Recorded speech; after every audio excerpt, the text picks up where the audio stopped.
Hello viewers, আসসালামু আলাইকুম। আজকে আমি B1 B2 ভিসার ইন্টারভিউ ব্যাপারে কথা বলবো। ইন্টারভিউতে কি কোশ্চেন করে সেই ব্যাপারে কথা বলবো এবং আমাকে কি কোশ্চেন করা হয়েছিল এবং আমি কি উত্তর দিয়েছিলাম এবং কিভাবে ভিসা পেয়েছিলাম সেইটাও আমি আপনার ভিডিও শেষের দিকে বলার চেষ্টা করব। যাই হোক, আপনি যখন সময় অনুযায়ী আপনার ইন্টারভিউ যেদিন হবে সেই সময় অনুযায়ী আপনি এম্বাসিতে চলে যাবেন। যাওয়ার পরে আপনি যখন গেট দিয়ে ঢুকবেন তখন আপনার সিকিউরিটি চেক হবে। সিকিউরিটি চেক হওয়ার পরে আপনি কিউতে বসবেন। কিউতে বসার পরে আপনাকে একটা ছোট রুমে নিয়ে যাবে। ওই রুমের মধ্যে যাওয়ার পরে আপনার থেকে ওরা লেটেস্ট পাসপোর্টটা চাইবে। লেটেস্ট পাসপোর্ট মিন্স হলো আপনার যদি ২-৩ টা পাসপোর্ট থাকে সেক্ষেত্রে আপনাকে লেটেস্ট পাসপোর্টটা দিতে হবে। লেটেস্ট পাসপোর্ট দেওয়ার পরে ওরা আপনার আ ইন্টারভিউ কনফার্মেশন একটা স্টিকার লাগিয়ে দিবে আপনার পাসপোর্টের পিছনে। আচ্ছা, যাই হোক, ওটা নিয়ে আবার আপনি কিউতে বসবেন। কিউতে বসার পরে আপনাকে ফাইনাল যে ইন্টারভিউ রুম সেখানে আপনাকে নিয়ে যাবে। সেখানে আপনি গিয়ে বসলেন। বসার পর আপনাকে ফিঙ্গারের জন্য ডাকবে। আপনি ফিঙ্গার দিলেন। ফিঙ্গার দিয়ে এসে আবার আপনি কিউতে বসলেন। বসার পরে আপনাকে একটা পর্যায়ে আপনাকে ইন্টারভিউর জন্য ডাকবে। ইন্টারভিউতে ডাকার আগেই আপনি আ খেয়াল করবেন যে আপনি কে ভিসা পাচ্ছে, কি কোয়েশ্চেন করছে শুনতে পাওয়া যায়। হ্যাঁ? অনুমান করতে পারবেন আপনি। তো সেই সময়েও আপনি আম কিছুটা আ আপনি আ নিজে প্রস্তুতি নিতে পারবেন। কি কোয়েশ্চেন করতে পারে। আর ইন্টারভিউ যখন আপনি দেওয়ার জন্য কিউতে বসবেন, আশেপাশে কারো সাথে কোন রকম কথা বলার দরকার নেই। একদম স্মার্টলি বসে থাকবেন। এটা আপনার জন্য আ অনেক ভালো হবে। কারণ ওরা সিসি ক্যামেরায় সবকিছু আ ওয়াচ করে। তো এইজন্য আশেপাশে কারো সাথে কোন রকম কথা বলার দরকার নেই। চুপচাপ বসে থাকবেন। জাস্ট আপনাকে কখন ডাকতেছে স্মার্টলি আপনি চলে যাবেন, গিয়ে উত্তর দিবেন। যখন আপনাকে ডাকবে তখন আপনি যাবেন। যাওয়ার পরে আপনাকে বলবে গুড মর্নিং। আপনিও বলবেন গুড মর্নিং, থ্যাংক ইউ বলবেন।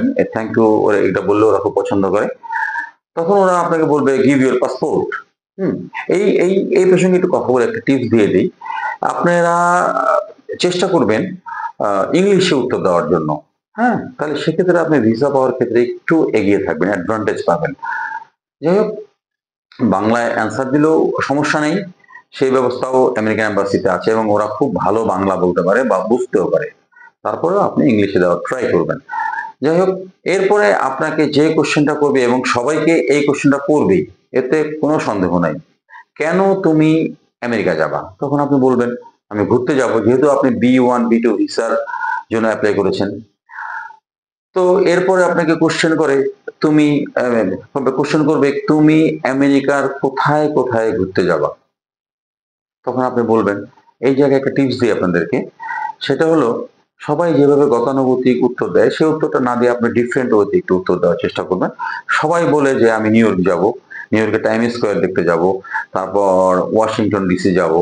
সেখানে আমি হোয়াইট হাউস দেখবো। এই ধরনের তারপর বলে স্ট্যাচু অফ লিবার্টি দেখবো। এই ধরনের উত্তর দেয়। আপনি একটু ডিফারেন্ট ওয়েতে উত্তর দিতে পারেন।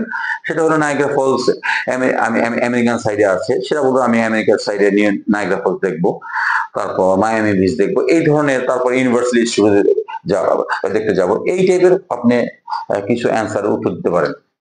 তো এরপরে আপনাকে তারা আ বলতে পারে যে তোমার আমেরিকায় কে থাকে? এটা সম্পূর্ণ DS-160 ফর্মের উপর ডিপেন্ড করে। আপনি যদি ওখানে উল্লেখ করে থাকেন আপনার ভাই, বোন, আত্মীয়স্বজন আছে, তো ওইটা আপনাকে কোয়েশ্চেন করতে পারে, আমেরিকা তুমি অ্যা কি বলে? অ্যা কার কাছে যাবা? এটা বলতে পারে। তো তখন আপনি ঐটার উপর ডিপেন্ড করে এই কথাগুলো বলতে হবে। ফলস কোনো কথা বলার কোনো সুযোগ নেই। কারণ ওদের কাছে সব রকম ডকুমেন্টস DS-160 ফর্মে আপনি যেভাবে দিয়েছেন সেভাবে উত্তর দিতে হবে। তারপর আপনাকে বলতে পারে তোমার খরচ কে বহন করবে? আ তখন আপনি এই জায়গাটায় আপনি বলবেন যে আমার খরচ আমি নিজেই বহন করব। সেক্ষেত্রে আপনার প্রতি আপনি একটু অ্যাডভান্টেজ পাবেন। হ্যাঁ? ওরা চায় যে আপনি বাহির থেকে বাংলাদেশ থেকে ডলার নিয়ে ওই দেশে খরচ করবেন। ওরা এটা চায়। হ্যাঁ? এইজন্যই আপনি বলবেন যে আপনার খরচটা আপনি নিজে বহন করবেন। এরপর আপনার ওই যে আমি আরেকটু কথা বলতে ভুলে গিয়েছিলাম। আপনি আ ইন্টারভিউ যাওয়ার সময় আপনি কনফার্মেশন পেজটা নিয়ে যাবেন এবং মানি রিসিপ্টটা নিয়ে যাবেন। এটা ওরা চাইতে পারে। হ্যাঁ? আর আপনি যদি চাকরি করেন সেক্ষেত্রে আপনি NOC টা, নন অবজেকশন সার্টিফিকেটটা আপনি নিয়ে যাবেন। এটাও চাইতে পারে। যদিও যদি না চাইলেও আপনি হাতে রাখলেন, এই আর কি। আর ফাইন্যান্সিয়াল ডকুমেন্টসটা আপনি হাতে রাখতে পারেন, যদিও আমি আজ পর্যন্ত দেখি নাই কাউকে ফাইন্যান্সিয়াল ডকুমেন্ট চাইতে, তারপর আপনি নিয়ে যেতে পারেন। এই ধরনের কোশ্চেনই করবে, আর বেসিক্যালি ডিএস 160 ফর্মের উপর ডিপেন্ড করেই আপনাকে আপনার সম্পূর্ণ প্রশ্ন করা হবে। তো সেক্ষেত্রে আপনি ডিএস 160 ফর্মে কি দিয়েছেন সেটা সম্পূর্ণ চেক করে যাবেন এবং ওইভাবে আপনি প্রস্তুতি নেবেন। সেক্ষেত্রে আপনার এই ভিসা ইন্টারভিউতে আপনার অনেক সুবিধা হবে। এবার যাই হোক, এবার বলি আমাকে কি কোশ্চেন করা হয়েছিল। যথারীতি আমিও সবার মতো সিকিউরিটি চেক করে ভিতরে গেলাম, ওইভাবে আমি কিউতে বসলাম, ফিঙ্গার দিলাম। ফিঙ্গার দিতে গিয়ে প্রথম যে আমার অভিজ্ঞতা হলো সেটা হলো একজন গিয়ে দেখি বাঙালি মহিলা, সে আমাকে আমার ফিঙ্গার নিল, নেওয়ার পরে আমাকে বলে আপনি ভালো আছেন? তো আমি একটু অবাক হলাম, আমি বললাম হ্যাঁ ভালো আছি, থ্যাংক ইউ, আমি ধন্যবাদ দিলাম তাকে। আমাকে বলে যে ইয়াতে বসেন, গিয়ে বসেন। তো আমি একটু চিন্তা করলাম যে আমাকে এই কথা জিজ্ঞাসা করার পরে আমি ভাবলাম যে হ্যাঁ, তো সবাই কি হয়তো এই কোশ্চেন এইভাবে হয়তো বলে। যাই হোক, আমি গিয়ে বসলাম, বসার পরে যথারীতি আমাকে ইন্টারভিউতে ডাকলো, আমি গেলাম। যাওয়ার পরে আমাকে সবার মতোই আমাকে বলল গুড মর্নিং, আমি বললাম গুড মর্নিং, থ্যাংক ইউ আমি বললাম। বলার পরে বলো গিভ ইউর পাসপোর্ট। যথারীতি আমি কিন্তু সম্পূর্ণ ইন্টারভিউটা আমি ইংলিশে দিয়েছিলাম। তো আমি আমার পাসপোর্ট দিলাম, দেওয়ার পরে সে আমার পাসপোর্টটা নিল। নেওয়ার পরে ঠিক সবার মতো সেম প্রশ্ন আমাকে করলো, তুমি কেন আমেরিকা যাবা? আমি বললাম ঘুরতে যাব। তো এরপরে বললো যে তুমি কোথায় যাবা আমেরিকা ঘুরতে? আমি যথারীতি বললাম আমি বাফেলো যাব। ও তখন আমাকে তাকে বললো যে বাফেলো? ইয়েস, আমি বাফেলো যাব, must I have to go Buffalo and then I have to go New York and Miami beach etcetera etcetera আরো কিছু নাম বলেছিলাম। ও ও কোশ্চেন করার আগে আমি বলেছিলাম। তো আমাকে বললো তুমি বাফেলো কেন যাবা? তা আমি তখন বললাম যে নায়াগ্রা থেকে একটা একটা নদী বাফেলো দিয়ে চলে গিয়েছে, সেই নদীর পাড়ে কিছু কটেজ আছে, সেই কটেজে আমি 2 দিন থাকবো এবং ওখানে আমি বারবিকিউ করবো। তখন সে আমাকে বললো যে ইউ লাইক বারবিকিউ?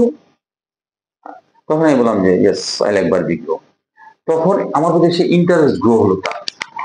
তখন আমি তখন চিন্তা করলাম যে আমাকে তো এতক্ষণ তো আমি দেখলাম যে তাদের ভিসা দিচ্ছে না, তাদেরকে বলতেছে গিভ ইউর পাসপোর্ট, পাসপোর্টটা নিল, দেখার পরে বললো thank you next time try, good morning বললো, thank you next time try. কিন্তু আমার সাথে কথা বলতেছে, তখন আমি জিনিসটা ভাবলাম যে পজিটিভ। এখন আমরা যতই ভাবি যে পজিটিভ, কিন্তু আমার যেটা মনে হলো যে ডিএস 160 ফর্মটা ফিল আপ করে জমা দেওয়ার পরে ওরা 2 দিন আগেই বোধ হয় সম্পূর্ণ ওরা যাচাই বাছাই করে এবং এটা সব খোঁজ খবর নেয় ডিএস 160 ফর্মের উপর বেস করে, যে আমার তথ্য সঠিক কিনা এবং আমার খোঁজ খবর নেয়, আমার যেটা মনে হয়েছে আর কি। তারা এরপর আমাকে জিজ্ঞেস করলো যে তোমার গাড়ির নাম্বার কত, হুট করে। এটা কিন্তু ডিএস 160 ফর্মের বাইরে সম্পূর্ণ প্রশ্ন। তা আমি বললাম, আমি একটু অবাকই হলাম। এরপর সে আমাকে বলে তোমার ইউনিভার্সিটির নাম কি? ইউনিভার্সিটির নাম কিন্তু ডিএস 160 ফর্মে আছে দেওয়া। তো ওটা জিজ্ঞেস করলো, আমি বললাম। এরপর সে আমাকে বলে গিভ ইউর প্রিভিয়াস পাসপোর্ট।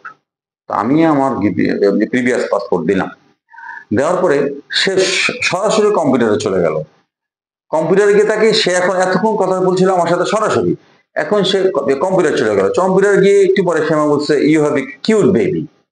আমি তখন তাকে থ্যাংক ইউ বললাম, বলার পরে আমি একটু অবাক হইলাম। তখন আমি ভাবলাম সে আমার ফেসবুক সম্পূর্ণ অ্যানালাইসিস করছে। করার পরে সে আমার ফেসবুক প্রোফাইলে আমার মেয়ের ছবি আছে। তো সেক্ষেত্রে ওইটা দেখে সে আমাকে বলেছে এই কথাটা। তো আমি তাকে থ্যাংক ইউ বললাম। এরপর সে বলল যে তুমি এরপর দেখলাম সে আমার পাসপোর্ট গুলো প্রত্যেকটা পাতা উল্টাচ্ছে, আমার পুরান পাসপোর্টের। তো ওটার পর সে বলতেছে তুমি সেনজিন কতদিন ছিলে? আমি তখন বললাম 14 days। তারপর সে আমাকে তাকিয়ে বললো you are a good traveller. আমি বললাম থ্যাংক ইউ। তুমি আমেরিকায় কতদিন থাকবে? আমি ডিএস 160 ফর্মে কিন্তু উল্লেখ করেছিলাম 15 days। তো আমি বললাম 15 days। আমাদেরকে তাকালো, একটু মুচকে হাসি দিল, হাসি দিয়ে বললো যে কংগ্রাচুলেশন, ওয়েলকাম টু ইউএসএ। এটা বলার পরে সে আমাকে একটা কি বলে একটা ইয়া দিল আমাকে একটা ওই আমি দেখাচ্ছি আমাকে আমাকে এই জিনিসটা ধরিয়ে দিল, এই যে জিনিসটা ইউর ভিসা ইজ অ্যাপ্রুভড, এই কাগজটা আমাকে দিল।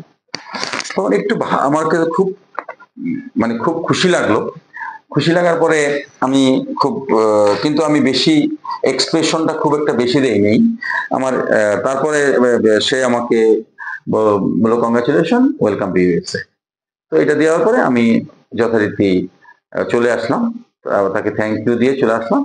তারপর আমি আমার ভিসা কালেক্ট করলাম, এই হলো আমার ভিসা। ঠিক আছে, তো আমি আমেরিকা ঘুরেও আসছি, ঘুরে চলে আসছি।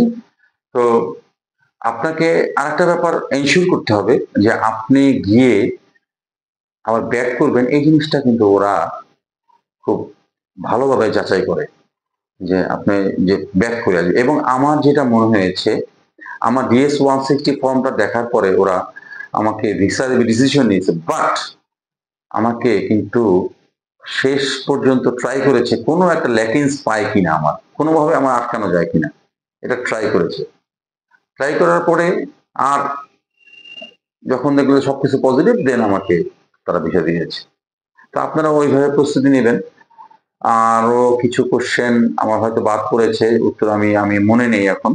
আমার নেক্সট টাইম যদি মনে হয় আমি আমার আরেকটা ভিডিও করে আপনাদেরকে জানাবো। থ্যাংক ইউ, আসসালামু আলাইকুম, সবাই ভালো থাকবেন।